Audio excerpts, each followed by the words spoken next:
In the midst of social distancing and business lockdowns, a freelance writer and a graphic artist bought a bus, converted it into a tiny home on wheels, and moved out of our 4-bedroom house. 1 year later, we downsized to a Chevy Express.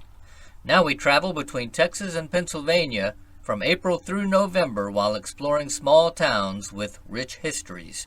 In the winter, we hunker down in Texas in our schoolie and dream of our next big trip. We're Allen and Theresa. And we're rolling with our gnomies. Well, we're here in New Oxford, Pennsylvania. This is our old stomping grounds. We didn't live in New Oxford, but we lived just a half an hour away from here at one point. A few minutes drive. And our pastor, the pastor of our church, Aaron Sussex, lived here at one point. And so we spent a lot of time in New Oxford while when we lived up here in Gettysburg and York Springs in the Adams County area. So now we're back. We're going to take a walk around New Oxford. It's one of the most beautiful, quaint little towns in this area. And I'm standing right in front of the Memorial Garden, Veterans Memorial Garden here in the square of the town. And we're going to walk around and look at this little... All right, so we're in front of the Eagle House, erected by Jacob Martin in 1856. And it was the site of the Boyer Log House. But the third owner made some improvements. He added the additional story and the balconies for just $11,000. And it was a hotel at one time.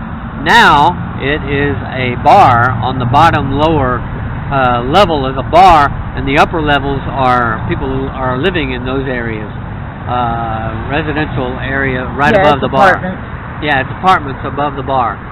So pretty neat history here with this little building. I met the owner one time, and he's an older guy. This cool building is called the C Livingston Building. It was built in 1893 and originally was the Livingston Grocery Store, which would indicate why it's such a large building. You can see the side of it is about twice, maybe 3 times longer than the front side of it here.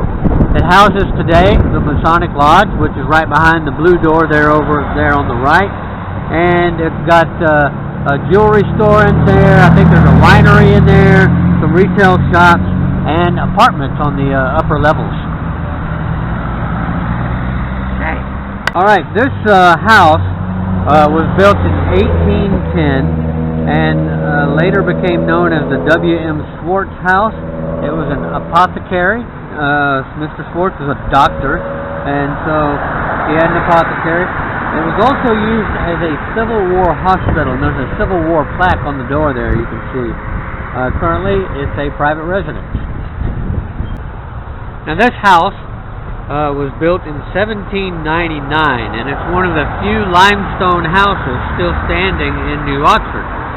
It was a blacksmith shop at one time, and an antique shop was housed in the carriage house out back.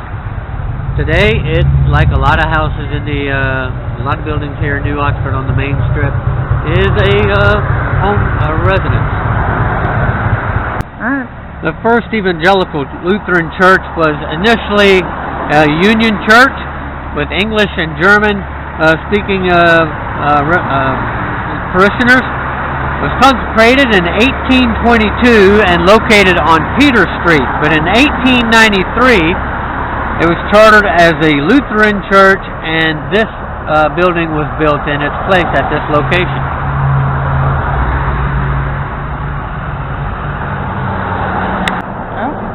Okay, so this looks like it's one of the nicest properties in New Oxford. It's a colonial revival house built in 1938 by the president of the Alvine Brick Company, a man named Charles Alvine. It's a multi-level brick courtyard and garden building, and you can see it from High Street, which is a street running across the one we're currently on. It's currently a private residence. You can see the cistern in the back. It's probably got a real nice courtyard back there. I like the columns on the front with the balcony above. And that's pretty... It's got a brick bench, for crying out loud. Yeah, it's pretty cool. Okay. I think they cost a pretty penny to build. even back in the day. Nah, it didn't. He owned a brick company. Well, they owned it. Yeah, it probably didn't cost him as much as it would have someone else. Right. But that would explain why he built a brick house. True that. And the next one is right there. Yep, here's another big house. This one's actually even bigger than the one we just saw. And it was originally the medical college, founded by Dr. Pfeiffer in 1845. The house was built in 1924 by William Alvine, and later owned by Charles Wolfe, President Eisenhower's personal attorney. President Eisenhower visited this property on several occasions. I would imagine so. If he's going to have an attorney, probably met with his attorney here a few times. Absolutely gorgeous. It is a very nice house. Okay. One would expect an attorney to live in a house like that. Okay. So this is the house that was built by the owner of the brick company, and it's got a multi-level brick courtyard and a garden building you can see there in the back, and it's currently a private residence, but it's got a nice courtyard there behind that green door. Okay. Well, this beautiful building is St. Paul's United Church of Christ. In 1912, the third construction, or the third building was began construction. So this would be, I'm guessing, the third one. And yep, this is the present edifice. It's got a beautiful limestone sanctuary, and it was dedicated on Palm Sunday in 1913. Originally, it was a Union church, but I can't imagine working on this church, building this building. The beautiful white stone all around, well preserved. It's got a very nice architecture to it. The Emory United Methodist Church was built in 1887 for $12,000. It's the bell and clock tower can be seen and heard from all over town, and we know that to be true. We heard it earlier. Doors on the church's face. Wait. Now, doors on the church's. Doors on the clock's face are a portal from which photos and videos have been taken. I bet that's pretty cool doing that.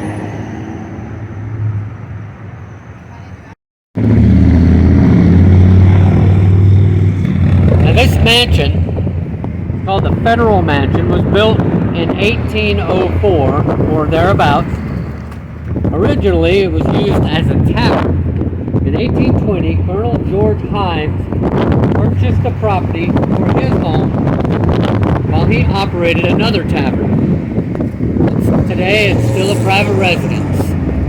It's absolutely gorgeous too. I've seen pictures of the other side of it, which we'll show you in just a minute.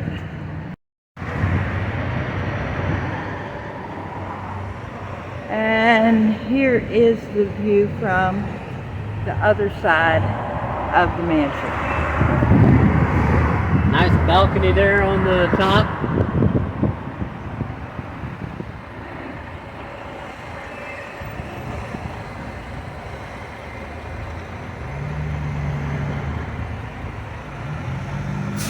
And then the front of it. This was also a Himes resident up until 1851. The current building was built in 1858, but in 1903, Frank Fleshman renovated it and opened the Hotel Oxford. It was enlarged to office lodging for guests from eastern cities traveling to New Oxford in the summertime. Today it is a restaurant and pub.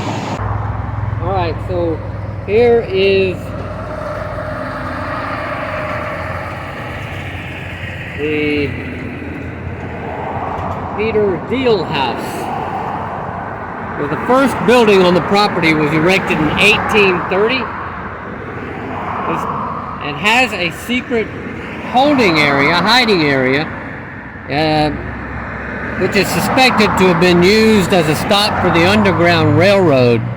And I think you'll find a lot of houses actually in this area, Gettysburg, Adams County, that were used for that purpose. But this one here has a secret hiding place, and they think that's what it was for. Alright, this house 300. It was built in 1809 by C Livingston of the Livingston Shoe Company, which I guess would be a relative of the Livingston grocery store down the street. The Victorian East Lake House was also called the New Oxford House of Seven Gables. And you can see why. Yep, and you can see them all. They're beautiful. It was heated by the steam broiler in the shoe factory into the 1960s. Okay, so I'm guessing the next one we're going to look at is the shoe factory. Yep. Okay. Well, let's just walk around the corner then. So here is the back of the Livingston house. And then you can see And behind it's carriage house. Yep, there's the carriage house, and then behind that is the huge brick building, which was the Livingston Shoe Factory, built in 1899. In 1901, he added a structure that was used to manufacture children's shoes, but it's currently an antique store. And it kind of makes me wonder if Livingston's children had shoes. You know, did the shoemaker's children have shoes? I'm sure that the shoemaker's children had shoes, but you can definitely see the difference in the brick from the original building. I love that purple door. Yeah, that purple door is pretty cool. The Western Maryland Station Depot was built in 1892. It was destroyed by fire and rebuilt in 1903. A line from Hanover to Gettysburg went through New Oxford and opened in 1858. The station continued passenger service until December 31st, 1942. And we used to bring the grandchildren over here to chase Pokemon in the popular augmented reality game Pokemon Go. And boy, did we have fun chasing Pokemon. Well, and we also brought them down here for the World War II reenactment. Oh, we sure did. They had fun at that too. Yeah, so this is one of the prominent features of New Oxford, and it's right here on Lincoln Highway, one of the longest highways running east-west through the country. The Christmas House is a very popular destination here in New Oxford. Victorian house built in 1891 by John Hirsch, and it remained in the family until 1968. The gazebo on the east side of the house is an original structure, and it's currently a private residence, and in the back is a retail shop where they sell Christmas ornaments and other German authentic German creations. Let's see if we can get the glassed-in porch. Has always been one of my favorite parts. But let's see if we can find that gazebo.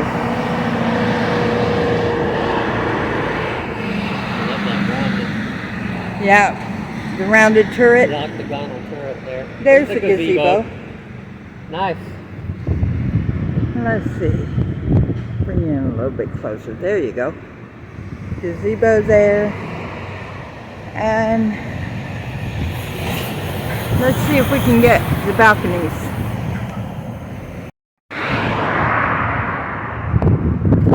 So here's another Victorian home with Italianate and Gothic features and partial mansard roof. It was built in 1862 by A.S. Himes, and it's currently a residence.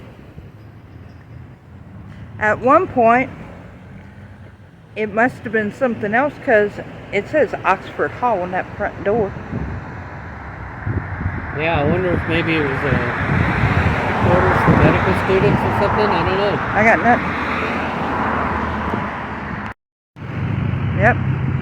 Now here's a 3-story Queen Anne style Victorian house, designed and built in 1888 by architect J.A. Dupfolf.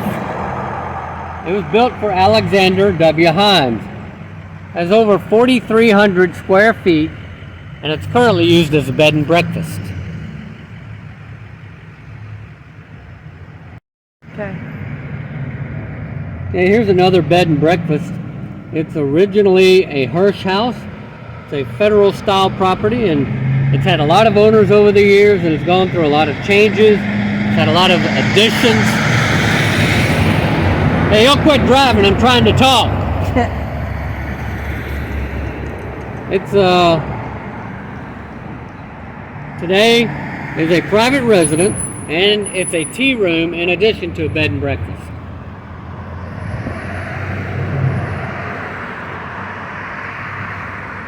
And it's right next door to the bed and breakfast we just walked by. But it's got a beautiful porch. And there is that pretty porch. House is one of the oldest structures in New Oxford and was a home of the Hirsch family for more than 150 years. Federal style brick encased log home built in 1794, and currently it's also a bed and breakfast. Wow. Okay, this home was built in 1904 for a local doctor, and it has extra wide doors and staircase which were made for easy access for stretchers going in and out. So these details are evidence to the original intent and use as a doctor's office. Currently, it's a private residence. This building in New Oxford, it was built in the 1700s and was known as the Butcher Frederick Stand because it had a butcher shop in connection with the inn, and it was here before the town was actually founded. It's also the site of the Gilbert hardware store in the early 1900s.